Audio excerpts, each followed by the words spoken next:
নমস্কার, 221 B Harrison road থেকে বলছি প্রত্যয়, আর আমার সাথে আছে সুমিতেন্দ্র। আর প্রথমেই বলি, 221 বি হ্যারিসন রোডের পক্ষ থেকে সবাইকে হ্যাপি নিউ ইয়ার। আপনাদের সবার 2024 খুব ভালো কাটুক, সুস্থ থাকুন এবং এইভাবেই আগলে রাখুন 221 বি হ্যারিসন রোডকে। আজ আপনারা শুনবেন সুকান্ত দাসের লেখা ঠিক রাত 3টে। গল্প পাঠে আমি প্রত্যয় আর ভবানীবাবুর ভূমিকায় সুমিতেন্দ্র। তাহলে শুরু হচ্ছে সুকান্ত দাসের কলমে ঠিক রাত 3টে।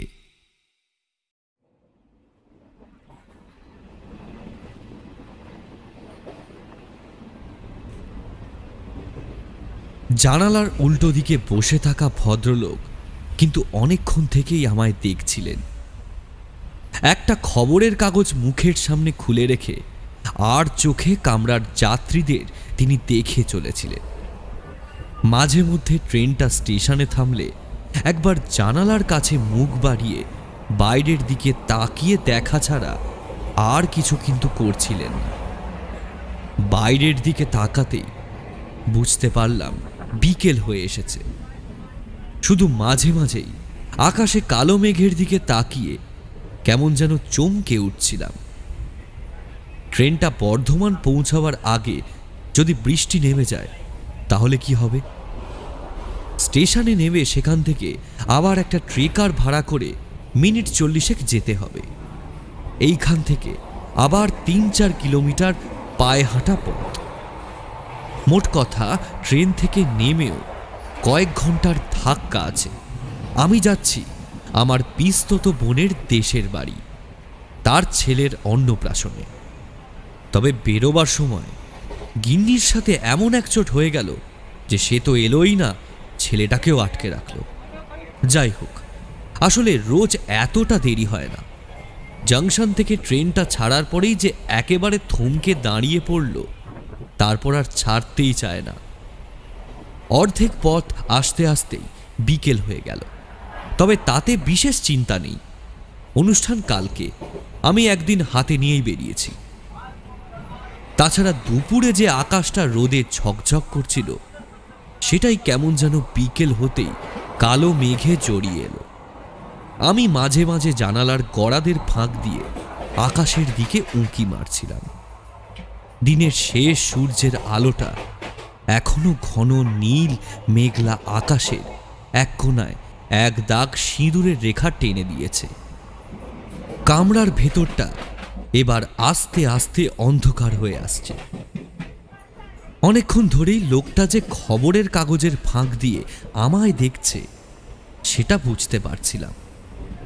এবার রীতিমতো বিরক্ত হয়ে বললাম, কি ব্যাপার বলুন তো, তখন থেকে আপনি কি দেখছেন? কথাটা শুনে ভদ্রলোক খবরের কাগজে নিজের মুখ ঢোকালো, যেন আমার কথাটা সে শুনতেই পায়নি। এমনভাবে বেশ কিছুক্ষণ সে খবরের কাগজের আড়ালে লুকিয়ে রইল। ট্রেনের কামরা হলদে ডুমগুলো জ্বলে উঠল। আবার সামনের দিকে মুখ ফেরাতেই আমার সাথে চোখাচোখি হয়ে গেল ওনার। একটু ইতস্তত করে হাতের খবরের কাগজটা নামিয়ে রাখতেই ভদ্রলোককে এবার আমি ভালোভাবে দেখতে পেলাম। নাকের তলায় ছোট্ট একটা সাদা কালো গোঁফ, চোখে একটু ভারী পাওয়ারের চশমা, মাথার চুল পাতলা হয়ে এসেছে, একদম মাথার মাঝের দিকে ছোট্ট একটা টাক। তার পরনে সাদা রঙের একটা পাঞ্জাবির ওপর একটা খয়েরি কালচে মোটা চাদর, আর নিচের দিকে ওরকমই ধূসর রঙের কাপড়ের প্যান্ট। ভদ্রলোক এবার আমার চেহারাটা একবার ভালো করে দেখে নিয়ে সে নিজেই বললেন, মানে ক্ষমা করবেন, আমি কি আপনাকে বিরক্ত করছি?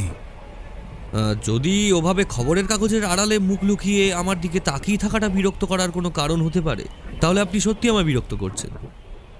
ভদ্রলোক এবার খবরের কাগজটা নামিয়ে এক পাশে রাখলেন। ট্রেনটা ঠিক তখনই গতি নিতে শুরু করল। ভদ্রলোক নিজের মুখে সামান্য হাসি এনে বললেন, আমার নাম ভবানী রায়। আসলে আপনাকে দেখে প্রথম থেকেই কেমন যেন চেনা চেনা লাগছে।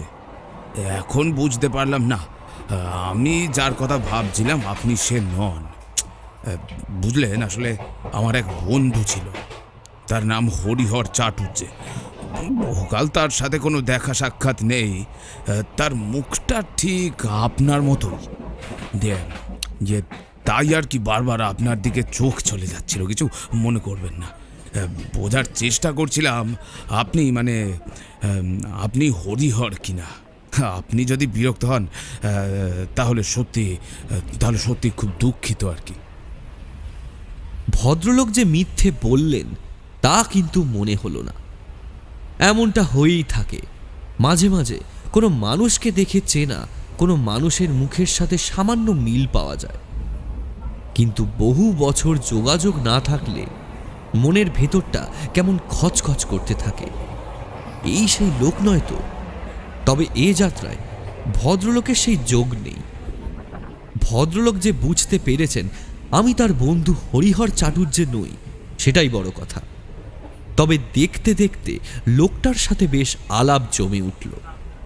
কথায় কথায় বললাম যে আমি যাচ্ছি অনেক দূরে এক অন্নপ্রাশন বাড়িতে। বর্ধমান জাংশনে নেমে আরও বেশ খানিকটা যেতে হবে। আকাশের দিকে তাকিয়ে বললাম, আকাশের যা অবস্থা দেখছেন, এবার তাড়াতাড়ি পৌঁছতে পারলেই বাঁচি। ওই স্টেশন থেকে নেমে ট্রেকার ধরতে হবে, তারপর ট্রেকার থেকে নেমে ওইদিকে একটা রিক্সা বা কিছু জোগাড় করতে পারলেই হয়। আচ্ছা, আপনি যাবেন কোথায়? আমি যাব ওই সামনে। আচ্ছা, আপনাকে যদি একটা কথা বলি তাহলে আপনি কিছু মনে করবেন না তো? কামরার মধ্যে আমরা দুজন মুখোমুখি সিটে বসে আছি। আশেপাশে যারা রয়েছে তারা এদিক ওদিক ছড়িয়ে ছিটিয়ে রয়েছে। আমাদের কাছাকাছি আর খুব একটা কেউ নেই। জানালার বাইরে অন্ধকার নেমে আসছে, তবে এই অন্ধকার ঠিক কতটা মেঘের জন্য আর কতটা রাত হয়ে আসার জন্য সেটা বুঝতে পারলাম না। শীতের ঠান্ডা হাওয়া এসে ঝাপটা দিচ্ছে। ভদ্রলোকের কথাটা কেমন যেন শোনালো। ওই ঠান্ডা হাওয়ার সাথে গলার স্বর জলের মতো চুইয়ে চুইয়ে আসছে। তার এমন একটা কথায় আমি অবাক হলাম। এতক্ষণ ভদ্রলোকের মুখে সামান্য হাসি লেগেই ছিল, যেন মনে হচ্ছিল ভদ্রলোকের মুখটা ওরকম হাসি হাসি সবসময় থাকে। কিন্তু এই শেষ কথাটা বলার পর তার মুখখানা কেমন গম্ভীর দেখাচ্ছে। দুটো চোখ উজ্জ্বল হয়ে চশমার ভেতর থেকে আমার দিকে তাকিয়ে রইল। আমি বললাম, না না, মনে করার কি আছে, আরে আপনি বলুন না। লোকটা এক দৃষ্টে বেশ কিছুক্ষণ আমার দিকে তাকিয়ে রইল। তারপর আগের মতোই শান্ত কিন্তু স্পষ্ট উচ্চারণে বলল, আপনি ভূতে বিশ্বাস করেন? অন্য কোনো সময় হলে কথাটা শুনে হেসে উড়িয়ে দিতাম। আমরা নতুন প্রজন্মের ছেলে, তাছাড়া এমন কথা আমায় এর আগেও শুনতে হয়েছে। বইয়ের পাতায় ভূতের গল্প পড়ে ভয় পেয়েছি বটে, তবে তারা যে সত্যি সত্যি কোথাও আছে সে কথা বিশ্বাস করতে কখনো মন চায়নি। কিন্তু আজ এই ভদ্রলোকের মুখে সেই কথাটা শুনে আর তার মুখের অদ্ভুত ভঙ্গি দেখে কেমন যেন একটু হোঁচট খেলাম। এক কথায় উত্তরটা দিতে পারলাম না। বললাম, আসলে কোনোদিন তো নিজের চোখে তেমন কিছু দেখিনি, আর নিজের চোখে না দেখে কোনো কিছু বিশ্বাস করাটা তো উচিত নয়, তাই না? ভদ্রলোকের মুখের সেই গম্ভীর রহস্যময় ভাবটা মুহূর্তের মধ্যে কোথায় যেন মিশে গেল। আবার আগের মতো একটা হাসি ফুটে উঠল তার মুখে। সেভাবেই হাসতে হাসতে তিনি বললেন, এই তো এতদিন পর একজনকে পেয়েছি যার বুকের পাটা আছে। বলছি, আপনাকে যদি আমি একটা বেয়াড়া ধরনের অনুরোধ করি তাহলে কি আপনি রাখবেন? এই রে, লোকটা এতক্ষণ আলাপ জমিয়ে এবারে টাকা পয়সা চেয়ে বসবে না তো? এখনকার দিনে শুনেছি অনেক ধরনের লোক থাকে, এক কথায় কথা বলে আলাপ জমিয়ে তারপর টাকা পয়সা চায়। পরনের জামা কাপড় দেখে তো শিক্ষিত বলেই মনে হয়, ছিমছাম আর পাঁচটা সাধারণ মানুষের মতো। তবে তার মুখের হাসিটায় যেন শিয়ালের মতো একটা ধূর্ততা সবসময় লেগেই আছে। আমি চুপ করে আছি দেখে ভদ্রলোক আবার বললেন, আরে এত ভাবার কি আছে মশাই, আপনার কাছে তো আর টাকা পয়সা চাইছি না, একটা অনুরোধ করব শুধু, রাখবেন? আমি বাইরের দিকে তাকালাম। বাইরে জানালার পাশে আবছা অন্ধকার গাছপালাগুলো যেন ছবির মতো দ্রুত পেছনের দিকে সরে যাচ্ছে। তার ফাঁক ফোকর দিয়ে কত নাম না জানা লোকালয়, কত বাড়িঘর, কত মানুষ এক ছুটে আমার থেকে কত দূরে পিছিয়ে পড়ছে। লোকটার আর একটা কথা কানে এসে লাগলো, আরে তেমন কোনো অনুরোধ নয়, আপনি ব্যস্ত মানুষ, আজকে রাতের মধ্যেই বর্ধমান পৌঁছতে হবে বলছেন, কিন্তু আজকে রাতটা যদি বর্ধমানে না ফেরেন, মানে আমার সাথে একবার দেবীপুরে যান, তাহলে কি খুব অসুবিধা হবে? লোকটার কথা শুনে এবার কিন্তু আমি অবাক হয়ে গেলাম। তার মুখের দিকে তাকিয়ে দেখলাম এমন একটা অনুরোধ করার জন্য তিনি যেন নিজের মনেই ইতস্তত করছেন। তার মুখটা একটু একটু কালো হয়ে এসেছে। তিনি হয়তো ভেবেছিলেন আমি কড়া কোনো একটা কথা শুনিয়ে দেব। তার বদলে বললাম, কেন বলুন তো, ভূত দেখাতে নিয়ে যাবেন নাকি? আপনি তো অন্তর্যামী মশাই, আসলে আপনাকে দেবীপুর যাওয়ার কারণটা তাহলে খুলেই বলি। দেবীপুরে একটা ভুতুড়ে বাড়ির খোঁজ পেয়েছি। তাই নাকি? হ্যাঁ, আসলে ঠিক বাড়ি বলা চলে না, আপনি হয়তো দেখেছেন ওই ধান জমির মাঝে এক একটা ছোট মতো ঘর থাকে, সব জায়গায় থাকে না, তবে কিছু কিছু ধানের জমিতে থাকে। মূলত ওই জমিতে ছড়ানোর জন্য বীজ, কীটনাশক, সার কিংবা ওই ধরনের আরও জিনিসপত্র ওইখানে আর কি রাখা হয় ওইসব জায়গায়। আবার আবার মাঠে ধান পাকলে যাতে রাতের বেলায় কোনো জন্তু জানোয়ারের উপদ্রবে ফসলের ক্ষতি না হয়ে যায়, কিংবা চোর ছেচরের হাত থেকে বাঁচানোর জন্যই হোক, মোট কথা হলো রাতের বেলা সেই জমি পাহারা দেওয়ার জন্য ওই ঘর ব্যবহার করা হয়। মাঠের কাজ করবার সময়, তারপর বিভিন্ন সময় বিশ্রাম নেওয়ার জন্য ওই সব ঘর ব্যবহার করা হয়। তেমনই একটা ঘরের কথা আসলে বলছি, ঠিক বাড়ি নয়, বাসস্থান নয়, ওই রকম এক জায়গায় নাকি কিছু একটা আছে। ও আচ্ছা আচ্ছা, তাহলে আপনি এই কারণে দেবীপুর যাচ্ছেন, কিন্তু আপনি আমাকে সেখানে যাওয়ার জন্য অনুরোধ করলেন কেন? ভদ্রলোক কিছু বললেন না। জানালা দিয়ে বাইরে তাকিয়ে কি যেন ভাবতে লাগলেন। আসলে শুনেছি তো রাত ৩টের সময় ওখানে কিছু একটা ঘটে। এবার তার কথা শুনে আমিও অবাক হলাম। রাত ৩টের সময়? কিন্তু ঘড়ি ধরে রাত ৩টের সময় ওখানে কি ঘটে? আরে মশাই, সেইটা জানার জন্যই তো আমি ওখানে যেতে চাইছি। রাত ৩টের সময় ওখানে যে কি ঘটে, একদম ঘড়ি ধরে ৩টের সময় ভূতের দল ওখানে কেনই বা আসে, ব্যাপারটার একটা এসপার ওসপার না করলে চলছে না মশাই। আমি একাই যেতাম, এইসব কাজে একা গেলেই ভালো হয়, কিন্তু আপনাকে দেখেই বুঝতে পারছি যে আপনি এসব বিশ্বাস করেন না। যারা ভূতে ভয় পায় তাদের নিয়ে এসব কাজে যাওয়া যায় না, তাই আপনাকে বলছি, এমনি যাবেন নাকি একবার? আরে একটা রাতেরই তো ব্যাপার, আপনাকে ভোর ভোর ট্রেনে তুলে দেবো আবার। লোকটার কথা শুনে ভাবনায় পড়ে গেলাম। তার প্রস্তাবটা নেহাত মন্দ নয়। আজকের এই শীতের রাতটা একটা প্রত্যন্ত গ্রামে ধানের জমির মাঝে কোনো একটা ঘরে কাটিয়ে আর ভোর ভোর ট্রেনে করে বর্ধমান চলে গেলে হয়। পৌঁছে না হয় কিছু একটা বলে দেব, ট্রেন লেট ছিল তাই ভোরবেলা এসে পৌঁছেছি। কিন্তু লোকটার মতলব যদি খারাপ হয়, এইভাবে নিয়ে গিয়ে তারপর যদি অন্য কিছু দুর্ভাবনীয় কাণ্ড ঘটিয়ে বসে, যদি খুন করে বসে, সঙ্গে বেশ খানিকটা টাকা পয়সাও রয়েছে, অন্নপ্রাশনের জন্য একটা সোনার বিছে নিয়েছি। ভদ্রলোক আবার বললেন, কিন্তু বেশি সময় নেই, দেখুন যদি ইচ্ছা হয় তাহলে আমার সঙ্গে যেতে পারে। পরের স্টেশন কিন্তু দেবীপুর, যদি আপনি একান্ত না যেতে চান কিংবা ভয় টয় পান তাহলে আমি একাই যাই। কথাটা বলে ভদ্রলোক তার সিট ছেড়ে উঠে পড়লেন। তারপর হাতের খবরের কাগজটা ভাঁজ করতে করতে বললেন, না উঠি, এবারও বোধহয় আমায় একাই যেতে হবে। ভূত আছে জানতে পারলেই ছুটে যাই সেখানে। দেখি ভূত থাকুক আর না থাকুক, মানুষ অকারণে ভয় কেন পায়। লোকটার মুখে ভয় কথাটা শুনে কেমন যেন একটু রাগ হলো। ভূত তো আমি নিজেও বিশ্বাস করি না, তাহলে তার সাথে একটা রাত ওই ধানের জমির মাঝের ঘরের কাটাতে অসুবিধে কোথায়? কথাটা মনের মধ্যে দুবার ভেবে নিয়ে আমি উঠে দাঁড়িয়ে বললাম, বেশ চলুক তাহলে, আজ রাতে আপনার সাথে ওইখানেই যাওয়া যায়। কাল না হয় ভোরবেলা আমায় মনে করে ট্রেন ধরিয়ে দেবেন। ভদ্রলোকের এক কথা মশাই, জবান যখন দিয়েছি এখন জবান রাখবো। তাড়াতাড়ি উঠে পড়ুন, সাথে ব্যাগপত্র যা আছে নিয়ে নিন।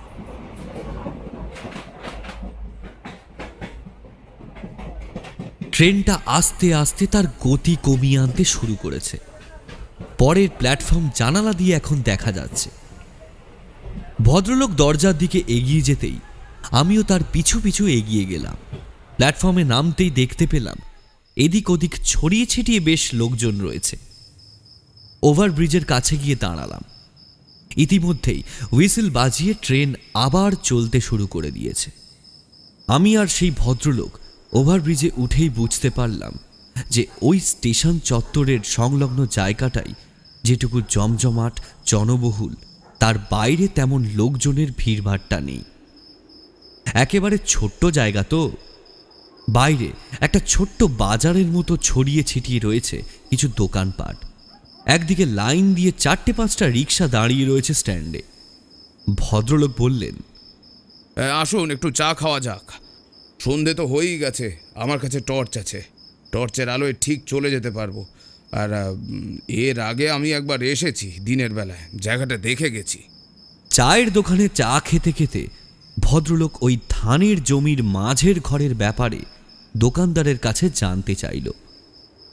ওই জায়গা যে ভুতুড়ে সেই কথা এখানে লোকমুখে ভালোই প্রচলিত। দোকানদার বলল, ওই ঘরটা ভালো নয়। কয়েক বছর আগে এক অচেনা লোক ওই ঘরের ভেতরে ঢুকে রাতের বেলা গলায় ফাঁস লাগিয়েছিল। সে কোথা থেকে এসেছিল, কেন ফাঁস লাগিয়েছিল, তার কোনো কিছুই জানা যায়নি। মৃতদেহটাও যে পরে কি হয়েছিল সেটাও কেউ জানে না। তারপর থেকেই রাতের বেলা ওই ঘরে কেউ থাকতে পারে না। রাত 3টের সময় ওই ঘরে কিছু একটা ঘটে, কিন্তু কি ঘটে সেটা কেউ জানে না।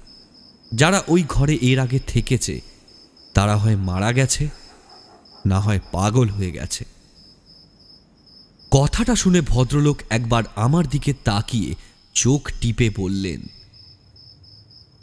এদিকের লোকজন বেশ ভয় পেয়ে রয়েছে বুঝলেন। দেখুন, আপনি আবার ভয় টয় পাবেন না তো? ভয় পেলে বলুন, তাহলে আপনাকে পরের ট্রেনে তুলে দিই। আচ্ছা, চা খাওয়া তো হয়ে গেছে, এবার চলুন। আচ্ছা, সময়টা আপনি দেখবেন কি করে? আপনার কাছে ঘড়ি আছে?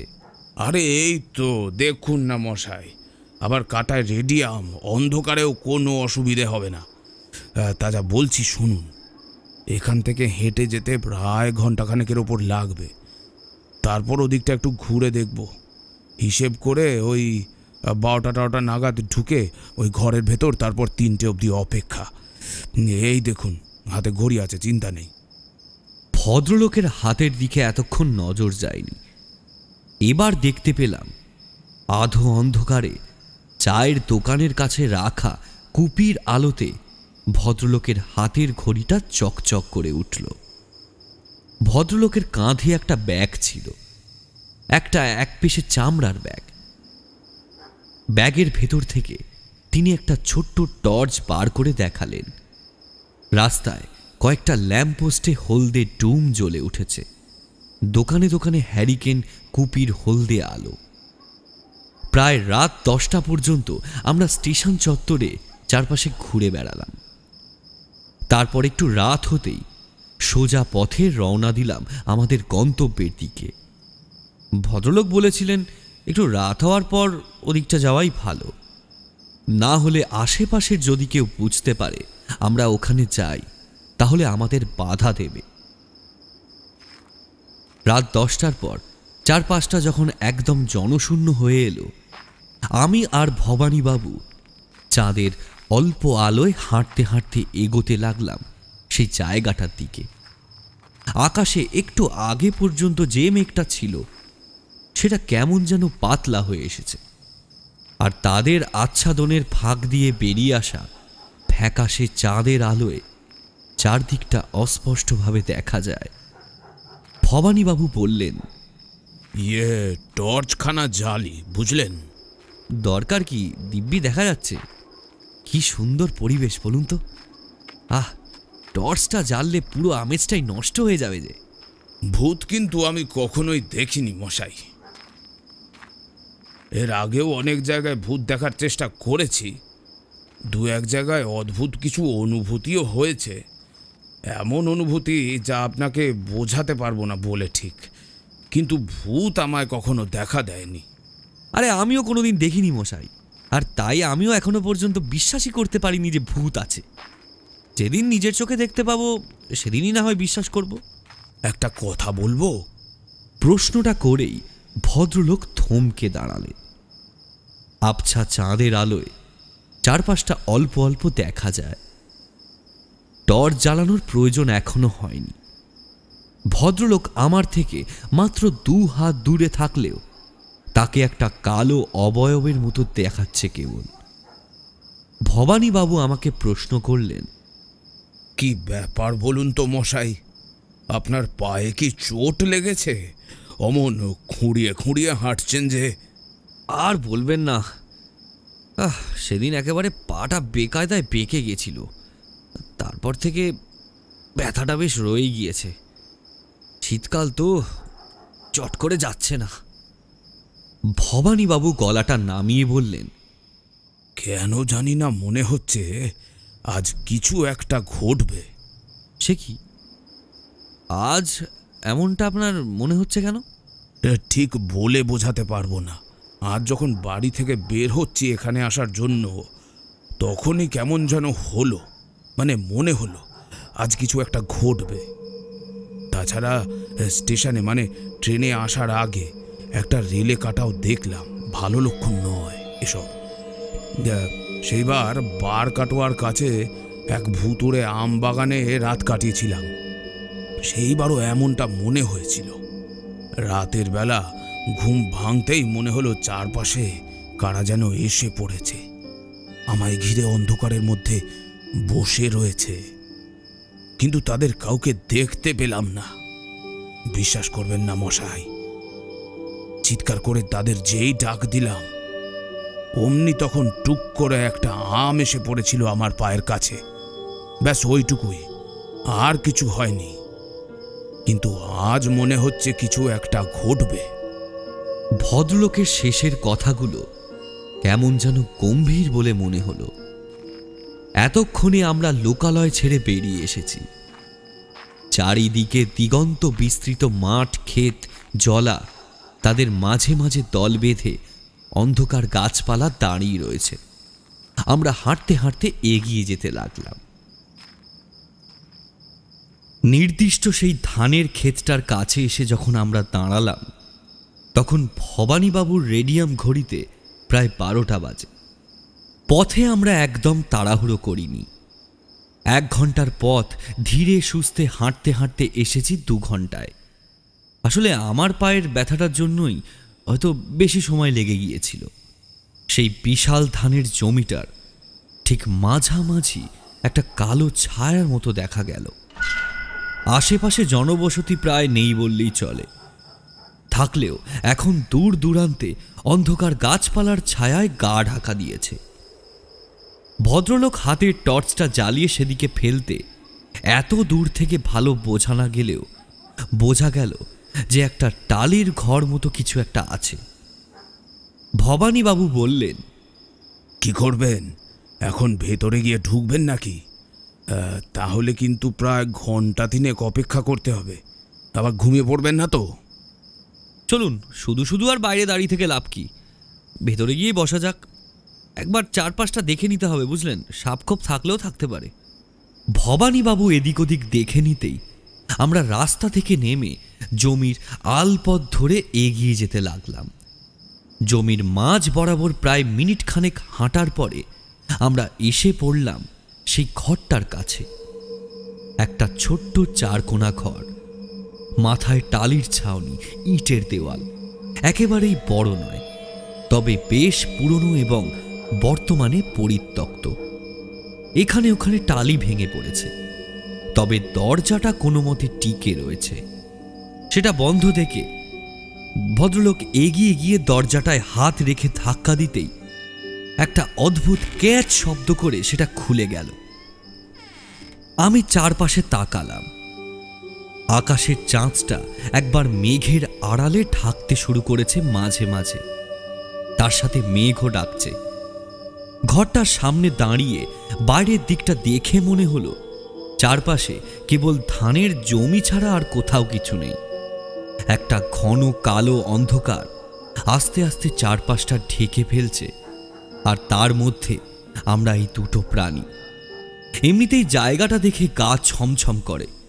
ওই ভূতটুতের গল্প লোকে ইচ্ছে করেই রটিয়েছে, যাতে কাউকেই আর রাত্রেবেলায় এদিকে না মারাতে হয়। আরে ভেতরে আসুন, ভেতরে আসুন, আর বাইরে দাঁড়িয়ে থাকতে হবে না। ভেতরে গিয়ে ঢুকলাম, আর ঠিক তখনই ভবানীবাবু একবার চিৎকার করে উঠলেন। ওরে বাবা গো, ওটা কি? তার হাতে টর্চ ছিল। সেই টর্চের আলোর পেছনের দিকে ফেলতেই দেখতে পেলাম একটা কালো রঙের সরীসৃপ প্রাণী সরসর করে ঘরের এক পাশে দেওয়ালের মতো একটা ফুটো দিয়ে বেরিয়ে যাচ্ছে বাইরের দিকে। বোধহয় ভবানীবাবু অন্ধকারে সেটার উপরই পা দিয়ে দিয়েছিল। ভয়ে তখনও ভদ্রলোক থরথর করে কেঁপে চলেছেন। আমিও বুঝতে পারছিলাম এখানে মানুষের যাতায়াত খুব একটা হয় না, না হলে এখানে এমন প্রাণী আশ্রয় নেবে কেন? ঘরের মধ্যে টর্চের আলোয় ভালো করে দেখলাম একপাশে একটা জানালা, সেটা এখন ভেজানো রয়েছে। ঘরের মেঝে মাটির, ভেতরে বেশ কিছু ছোট বড় বস্তা। একপাশে রয়েছে দু একটা চাষের লাঙল, খুপড়ি, কোদাল, শাবল, এই সমস্ত। মাথার উপরে টালির চালার বাঁশগুলো আড়াআড়িভাবে লাগানো রয়েছে। এক একটা মোটা বাঁশ দেখে বোঝা যায় বেশ পুরনো হয়ে এসেছে, তবে সেটার দিকে তাকাতেই কেমন যেন অদ্ভুত লাগলো। ভবানীবাবু ওই ডাঁই করে রাখা বস্তাগুলো ভালো করে পর্যবেক্ষণ করলেন, তারপর সেগুলোর একটার উপর চেপে বসে বললেন, এইখানে এসে বসুন, এখনো বেশ কয়েক ঘন্টা অপেক্ষা করতে হবে। এখানে বসে একটু জিরিয়ে নিন। ভদ্রলোকের কথায় আমিও সেখানে গিয়ে বসলাম। বললাম, আচ্ছা ভবানীবাবু, আপনি কি সত্যি বিশ্বাস করেন না যে ভূত আছে? ধুর মশাই, ভূত আবার একটা বিশ্বাস করার মতো জিনিস হলো নাকি? ভূত মানে হলো অতীত। অনেক দিন আগে যা ঘটে গেছে তার সাথে বর্তমানের কোনো সম্পর্ক থাকতে পারে না। যারা বলে ভূত দেখেছি তাদের হয় চোখের ভুল, না হয় মনের ভুল। এইসব কথা আমি একদমই বিশ্বাস করি না, বুঝলেন? আর আজ রাত্রে এখানে থেকে আমি প্রমাণ করে দেব যে এখানে রাত 3টের সময় কিছুই হয় না। তা একটু আগে যে বললেন আপনার মনে হচ্ছে আজকে একটা কিছু হবে। আরে বাবা, আপনাকে বলেছি ভূত দেখাবো, একটু সাসপেন্স না তৈরি করলে হয়? আর যদি এখানে রাত 3টের সময় সত্যি কিছু হয় তাহলে? ভবানীবাবু হেসে উঠলেন, তারপর বললেন, আপনি মনে হয় এবার একটু একটু ভয় পাচ্ছেন, তাই না? আসলে জায়গাটা এমন, আর ঘরটার এই অবস্থা, তার উপর চারপাশটা অন্ধকার, যে ভয় পাওয়ার কথাই। তবে চিন্তা নেই আপনার সাথে, আমি আছি তো। না না, চিন্তা করছি না, আসলে ওই 3টে বাজার জন্যই একটু অপেক্ষা করছি। বললাম বটে চিন্তা করছি না, তবে মনে এক কোণে চিন্তা যে হচ্ছিল না এ কথা অস্বীকার করতে পারি না। দেখতে দেখতে সময় কেটে যেতে লাগলো। বসে থাকতে থাকতে ভদ্রলোকের একটু ঝিমুনি চলে আসছিল। আমার কিন্তু ঘুম এলো না। আমি অন্ধকারে এদিক ওদিক তাকিয়ে দেখতে লাগলাম। মাঝে কয়েকবার বাইরেও একটু ঘুরে এলাম। চারিদিকে আস্তে আস্তে একটা কুয়াশা পড়েছে। বড্ড ঠান্ডা, তাই বেশিক্ষণ দাঁড়িয়ে থাকতে পারলাম না। তবে ঘরে থাকলেই বারবার চোখ চলে যাচ্ছিল ওই টালির চালের মাচার মাঝের লম্বা বাঁশটার দিকে। দোকানের লোকটা বলেছিল এই ঘরের ভেতর কেউ গলায় ফাঁস দিয়ে আত্মহত্যা করেছিল। এই ঘরে ফাঁস দেওয়ার জন্য একটাই জায়গা আছে, ওই বাঁশটা। সরসর করে একটা হাওয়া এসে মাঝে মাঝে জানালা দরজার উপর ধাক্কা দিচ্ছে। ভবানী বাবু বেঘরে ঘুমিয়ে রয়েছেন আর নাক ডাকছেন মাঝে মধ্যে। আমি চুপ করে বসে আছি। দূর, অযথাই বোধহয় সময় নষ্ট করলাম এখানে এসে। এর থেকে আরাম করে এখন রাত্রেবেলা ঘুমোতে পারতাম। কি যে মাথায় ভূত দেখার ভূত চাপলো ভগবান জানে। অগত্যা আমি অপেক্ষা করতে লাগলাম 3টে বাজার জন্য। 3টে বাজার আগেই ভবানী বাবুর ঘুম ভেঙে গেল। আমিও তখন আধ ঘুমে বসে বসে ঢুলছি। তিনি আমায় একটা ধাক্কা দিয়ে ফিস ফিস করে বললেন, আরে উঠে পড়ুন, 3টে বাজে। আর 10 মিনিট বাকি। আপনি টর্চ জ্বালিয়ে দেখেছিলেন নাকি? আরে হ্যাঁ, নইলে কি করে অন্ধকারে দেখতে পাবো? টর্চ জ্বালাবেন না, আলো জ্বালালে কিন্তু কেউ আসার থাকলেও আসবে না। ঘড়ির কাঁটা আস্তে আস্তে ঘুরতে এগিয়ে যেতে লাগলো 3টের দিকে। পাশে না তাকিয়েও বুঝতে পারলাম ভবানীবাবুর নিঃশ্বাস দ্রুত হতে শুরু করেছে। আমি আর ভবানীবাবু এক দৃষ্টিতে তাকিয়ে রইলাম সেই দরজাটার দিকে। কিন্তু আমার চোখ বারবার ঘুরে যাচ্ছিল আমার মাথার উপর সেই মোটা বাঁশটার দিকে। এক রুদ্ধশ্বাস অপেক্ষা, যেন চারপাশে আর কোনো শব্দ নেই। 3টে বাজতে আর মাত্র 2 মিনিট বাকি। ভবানীবাবুর জোরে জোরে নিঃশ্বাসের শব্দের সাথে যেন তার হৃৎপিণ্ডের শব্দটা শুনতে পাচ্ছি। ভবানীবাবুর চশমার ফাঁক দিয়ে দুটো উজ্জ্বল চোখ যেন দরজাটাকে ভেদ করে বাইরে দেখার চেষ্টা করছিল। বাইরে থেকে কেউ আসছে নাকি সেটা বোঝার চেষ্টা করছিল বোধহয়। 3টে বাজতে তখন মাত্র 1 মিনিট বাকি। আমি আর অপেক্ষা করতে পারলাম না। হঠাৎ করে ভবানীবাবু চেঁচিয়ে উঠলেন, এই ওইটা কি? টালির চালের মাচার সেই মোটা বাঁশটার থেকে একটা ফাঁসের দড়ি ঝুলতে শুরু করেছে, যেন হাওয়া থেকে তৈরি হয়েছে। একটু আগেও ওখানে কিছু ছিল না। আমি সেটা দেখে উঠে দাঁড়ালাম। ভবানীবাবু চাপা স্বরে বললেন, আরে কি করছেন কি মশাই? 3টে এক্ষুনি বেজে যাবে, তাড়াতাড়ি বসে পড়ুন। আমি তার কথায় কান না দিয়ে আরেকটু এগিয়ে গেলাম।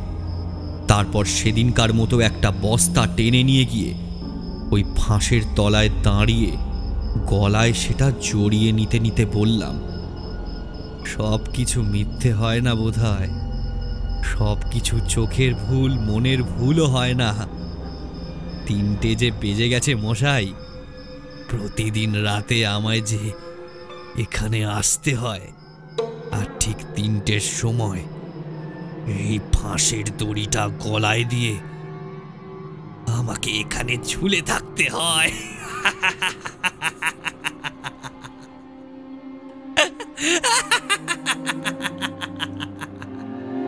ভবানীবাবুর মুখের কথা তখন বন্ধ হয়ে গেছে। স্পষ্ট বুঝতে পারছিলাম তিনি ভয়ে ভয়ে যেন বিড়বিড় করতে শুরু করেছেন। আমি বলে চললাম, সেদিন আমার পিস্তত বোনের দেশের বাড়িতে নেমন্তন্ন রক্ষা করতে যাচ্ছিলাম, কিন্তু বেরোনোর সময় বাড়িতে এমন অশান্তি হলো যে আমার বউ সাথে এলো না, ছেলেটাকেও পর্যন্ত আসতে দিল না। আমার আমার সংসার বরাবরই আমার গিন্নির কথায় চলত। বলা ভালো, উঠতো বসতো। আসলে আমারই দোষ। দেখতে দেখতে বিয়ের পর বন্ধু বান্ধবদের, এমনকি আস্তে আস্তে আত্মীয় পরিজনদের সাথেও সম্পর্ক শিথিল হয়ে আসতে লাগলো। আমার দিকের কারোর সাথেই মেলামেশাটা আসলে আমার গিন্নি ঠিক পছন্দ করতো না। বাড়িতে গজগজ করে আমার বন্ধু বান্ধব আত্মীয় পরিজনদের সম্বন্ধে এমন কথাবার্তা বলতো যেন আমি তার সামনেই নেই, যেন আমি কথাগুলো শুনতেই পারছি না। এক এক সময় এমন কাণ্ড ঘটিয়ে বসতো যে লজ্জায় আমি মাথা তুলে চাইতে পারতাম না। আমার পিসির বাড়ির সাথে আমার বরাবরই খুব ভালো সম্পর্ক, জানেন। খুব ভালোবাসতো তারা আমাকে। সেদিন সেইখানে যাওয়া নিয়েও বাড়িতে তুমুল অশান্তি শুরু হলো। তার কথা, 2-3 দিন রাতের জন্য পরের বাড়িতে গিয়ে থাকার কি আছে? কি একেবারে কাছের লোক হয় যে যে সোনার বিছে দিতে হবে? এইসব নানা জিনিস নিয়ে অশান্তি একেবারে সপ্তমে পৌঁছল। শেষটায় আর সহ্য করতে না পেরে আমি একাই বেরিয়ে এলাম বাড়ি থেকে। কেমন যেন মনটা ভেঙে গেল একেবারে। এখন একা একা গিয়ে ওখানে পৌঁছাবো, সবাই জিজ্ঞাসা করবে বউ ছেলের কথা। আবার আমি চুপ করে থাকবো, হয়তো লজ্জায় আবার মাথা কাটা যাবে। এমন একটা কিছু বলবো যেটা একেবারেই বিশ্বাসযোগ্য নয়। এই বয়সে এসে কি তার পোষায়? কি মনে হতে, জানেন, কি মনে হতে ট্রেনের জানালার বাইরে তাকিয়ে থাকতে থাকতে এই স্টেশনে নেমে পড়েছিলাম সেদিন। এই বাজারের দিকটায় চাটা খেয়ে ঘুরতে ঘুরতে রাত্রিবেলায় এই ঘরখানায় এসে আমি পড়েছিলাম। বলতে পারবো না কেনই বা এরকম করেছিলাম। এখানে কেউ ছিল না তখন। চুপচাপ চুপচাপ একা একা বসেছিলাম। আমায় ঘিরে ধরে রাখা অন্ধকারের থেকে একটা অদ্ভুত বিষণ্ণতা, একটা হতাশা যেন চুইয়ে চুইয়ে ঢুকছিল আমার ভেতরে। তারপর বিশেষ কিছু মনেও নেই। ঘরের এক কোণে একটা দড়ি ছিল, সেটা বাঁশের সাথে বেঁধে ঝুলে পড়েছিলাম। হ্যাঁ, আমি ঝুলে পড়েছিলাম। তারপর থেকে প্রতিদিন রাতে আমায় এখানে আসতে হয়, জানেন। ভেবেছিলাম মরে গেলেই বোধহয় নিস্তার মিলবে, কিন্তু মেলেনি। জানেন মশাই, কিন্তু নিস্তার আমি পাইনি। আত্মহত্যা মহাপাপ। জীবনের থেকে কোনোদিনও পালিয়ে বাঁচা যায় না। ঠিক সময় অন্যায়ের প্রতিবাদ আমি করতে পারিনি, এটাই আমার দোষ। তাই প্রতি রাতে আমায় এখানে আসতে হয়। বড্ড একা লাগে, জানেন, বড্ড একা লাগে। দেখতে হয় আমার জন্য এখানে কেউ এসেছে নাকি। অপেক্ষা করতে হয় রাত 3টে পর্যন্ত। তারপর এই দড়িটা এভাবে গলায় ঝুলিয়ে ঝুলে পড়তে হয় ফাঁস থেকে। সেদিন যখন আপনি এই জায়গায় খোঁজ পেয়ে প্রথমবার দিনের বেলাতেই জায়গাটা দেখতে আসেন, সেদিন থেকেই আপনার সঙ্গে সঙ্গে ছিলাম। বড্ড একা লাগে তো। আপনাকে সঙ্গী বানাতে পারলে ভালোই হয়। কথা বলা শেষ করে আমি দড়িটা গলায় গলিয়ে ঝুলে পড়লাম। ঠিক মৃত্যুর সময় যেভাবে দুটো পা যন্ত্রণায় একেবারে বেঁকে গিয়েছিল, আজও সেটা গেল। ভবানীবাবু আর সহ্য করতে পারলেন না। বিড়বিড় করতে করতে আছড়ে গিয়ে পড়লেন দরজার ওপর। তারপর চিৎকার করে বলতে লাগলেন, বাঁচাও বাঁচাও, কে কোথায় আছো? জিভটা মুখের এক পাশে ঝুলে পড়েছে, দুটো চোখ ঠেলে বাইরে বেরিয়ে এসেছে। অদ্ভুতভাবে আমি ঝুলছি। সেই ফাঁসের দড়িটা চেপে বসেছে আমার গলায়। একটা লালচে দাগ পড়ে যাচ্ছে সেখানে। তবুও আমি হাসতে পারছি, তবুও কথা বলতে পারছি। হাসতে হাসতে আমার ঝুলন্ত শরীরটাকে পেছনের দিকে ঘুরিয়ে ভদ্রলোকের দিকে তাকিয়ে বললাম, ভবানীবাবু, এখন বিশ্বাস হলো? তো ভূত আছে? নিজের চোখে দেখছেন যখন, এবার নিশ্চয়ই বিশ্বাস করবেন। এর আগেও কয়েকজন মরেছে, কিন্তু কেউ আমার মতো হতভাগা নয়। ঘরের এক কোণ থেকে একটা দড়ি আস্তে আস্তে এগিয়ে যেতে লাগলো ভবানী বাবুর দিকে। তারপর ঠিক সাপের মতো উঠতে লাগলো তার শরীর বেয়ে। ভবানী বাবুর মুখ থেকে বেরিয়ে আসা চিৎকারটা আশেপাশের অন্ধকার যেন গিলে নিল এক মুহূর্তে। ঠিক তখনই ভবানী বাবুর হাতের পড়ে যাওয়া টর্চ চলে আলো পড়ল ঘড়িটার উপর। ঘড়ির দিকে তাকালে উনি হয়তো শেষবারের মতো দেখতে পেতেন। তখন ঘড়িতে বলছে ঠিক রাত ৩টে।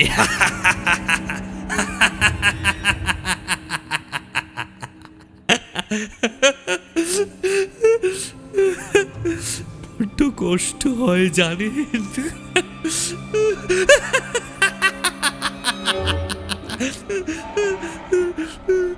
খুব কষ্ট হয় একলা থাকতে। ভবানী বাবু, এখন আপনি আমার সঙ্গী হলেন।